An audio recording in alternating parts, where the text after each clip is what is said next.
Tak peduli siang ataupun malam hari, anggota militer Vladimir Putin secara brutal terus melayangkan serangannya pada parit, peralatan, dan personel militer Ukraina.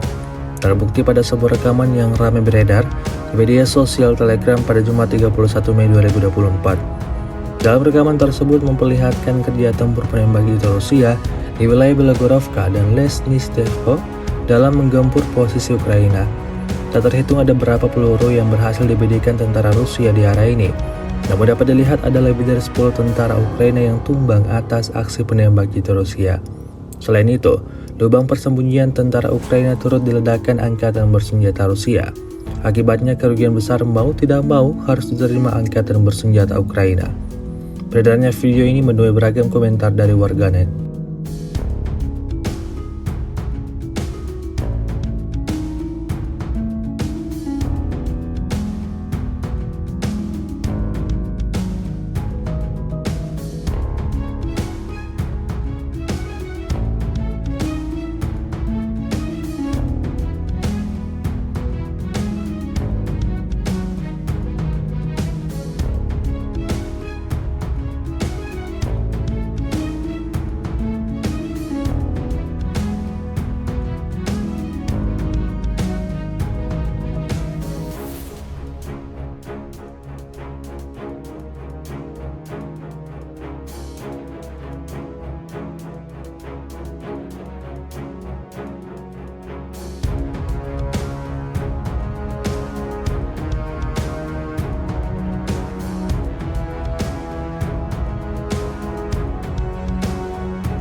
Download Tribun X sekarang, menghadirkan lokal menjadi Indonesia.